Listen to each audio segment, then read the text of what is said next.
Bom dia, boa tarde, boa noite, boa madrugada, muito prazer, Felipe Robledo. Se você já é do canal, muito obrigado. Se é a sua primeira vez, seja muito bem-vindo, espero que goste, compartilhe, se inscreva, ative o sininho e vamos continuar fazendo o segundo exame de qualificação da UERJ 2019 e agora a questão de número 47, beleza? Então, vamos a ela. Tratado de Versalhes, 1919, parte 7, sanções, artigo 227. As potências aliadas ou associadas acusam publicamente a Guilherme II de Hohenzollern, ex-imperador da Alemanha, por ofensa suprema contra a moral internacional e a autoridade sagrada dos tratados. Parte 8, reparações, artigo 231. Os governos aliados e associados declaram, e a Alemanha reconhece, que ela e seus aliados são responsáveis por haver causado todas as perdas e todos os prejuízos que sofreram os governos aliados e associados e seus cidadãos, como consequência da guerra que foi imposta pela agressão da Alemanha e de seus aliados. E aí, vamos lá à questão.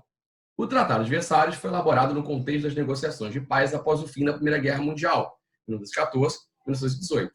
A partir do texto, observa-se que no tratado foram instituídas cláusulas para o governo alemão com base no seguinte princípio: A. Belicismo, B. Revanchismo, C. Integracionismo e D. Colaboracionismo. Beleza, vamos lá. O que a questão quer? Beleza, vamos lá. Ele quer, então, que a gente identifique aqui, tá? Ou seja, vamos lá.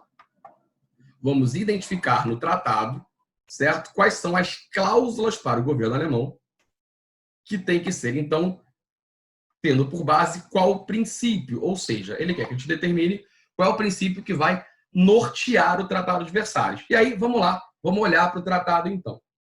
Primeiro momento, a gente vai dar uma olhada que as potências aliadas ou associadas, certo? Acusam publicamente o Guilherme, beleza, por ofensa contra a moral internacional, tá? E, seguindo a lógica, a autoridade sagrada dos tratados, beleza? Mais do que isso, olha só, eles declaram a Alemanha e a Alemanha reconhece, tá? Que ela e seus aliados são responsáveis por haver causado todas as perdas e todos os prejuízos que sofreram os governos aliados. Beleza? Tranquilo aqui. E aí, mais além do que isso, está dizendo, então, que a guerra ela foi imposta pela agressão da Alemanha e de seus aliados. Ou seja, eu estou basicamente dizendo o seguinte, olha só, a culpa da guerra é da Alemanha. E aí vamos lembrar o seguinte, tá? Para entender essa lógica, para entender essa tal dessa Primeira Guerra Mundial, vamos lembrar do imperialismo. Vamos lembrar que a Primeira Guerra Mundial ela acontece por uma disputa imperialista. As disputas imperialistas europeias nesse período vão levar essa Europa a essa Primeira Guerra Mundial. Pelo amor de Deus. Lembra? A ideia da guerra, a causa da guerra, não é o assassinato do arquiduque austro-húngaro Francisco Ferdinando por um nacionalista sérvio. Aquilo é o estopim. A causa da guerra são as disputas imperialistas. E principalmente porque ali no final do século XIX vão surgir dois elementos novos na Europa, a Itália e a Alemanha. E aí, nesse caso, para mim, me interessa muito a Alemanha. Porque, vamos lá, vamos lembrar que a unificação alemã ela vem de cima para baixo, a partir de um binômio chamado de a ferro e fogo, ou a ferro e sangue, que quer dizer o seguinte: quem comandou a unificação alemã era o Estado da Prússia, que era o Estado industrial, daí ferro, e que vai se consolidar como Estado nacional, essa unificação alemã, a partir de três grandes conflitos. Um conflito com o Império Austro-Húngaro, um conflito com a Dinamarca e um conflito fundamental para a gente com a França, a chamada Guerra Franco-Prussiana, que vai ter a vitória da Prússia, a consolidação da unificação alemã e o principal, a Alemanha, recém agora unificada, vai exigir que a França reconheça a derrota dentro do Palácio de Versalhes, pague indenização, perca territórios, o que vai levar, então, um sentimento francês de revanchismo, o tal do revanchismo francês. Ao mesmo tempo, esta Alemanha unificada, ela vem economicamente forte. Ela é a segunda maior produtora de aço do mundo. Ela só perde para a Inglaterra, que é a sua potência da época. Lembra? Então, olha só, a Alemanha, quando surge nesse contexto europeu, ela surge com dois inimigos muito fortes. A Inglaterra, por conta da concorrência, e a França, por conta do revanchismo. E aí, vamos caminhar para a Primeira Guerra Mundial. De um lado, a chamada Tríplice Aliança, Alemanha, Império Austro-Húngaro e Itália, e do outro lado, a chamada Tríplice Entente, Inglaterra, França e Rússia. Vamos lembrar que em 1917 eu tenho uma mudança desse jogo, certo?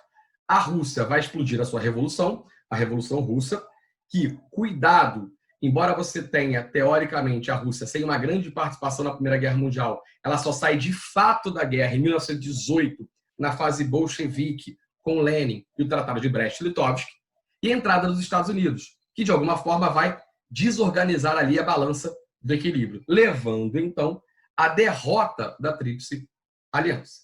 Então, vamos lá. A Alemanha derrotada, Tríplice Aliança derrotada, vamos nos sentar à mesa para discutir o que será, então, da Europa de então.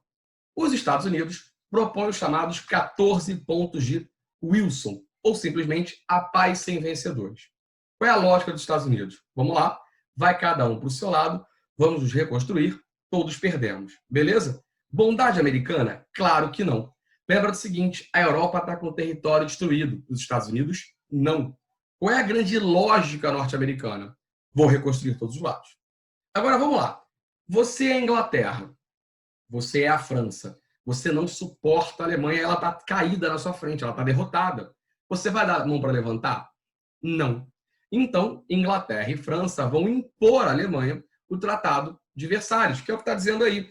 E aí, por exemplo, dentre essas sanções, dentre essas punições que a Alemanha vai ter que pagar, estão um pagamento de pesada indenização, uma perda de territórios, por exemplo, a Alsácia-Lorena será devolvida à França, e uma desmilitarização da Alemanha, que será reduzida a 100 mil homens no seu exército. Tanto que o alemão não vai chamar o Tratado de Versalhes de Tratado de Versalhes, certo? Ele vai chamar o Tratado de Versalhes de Ditado de Versalhes, tamanha a força da sua imposição. E aí, matamos a questão, porque olha só, se a gente percebe que a Inglaterra e a França vão se aproveitar dessa derrota alemã para simplesmente impor uma violência sobre ela, impor um tratado violento sobre ele, para poder humilhar de fato o alemão, qual é a única resposta, então, que vai ser o princípio que norteia a ideia do tratado? Simples, eu quero me vingar da Alemanha. Logo, só pode ser para a gente a letra B, ou seja, um tratado que está baseado em um revanchismo. Ok? Espero que tenha ficado claro, espero que tenham gostado de mais uma questão. Um beijo e até a próxima.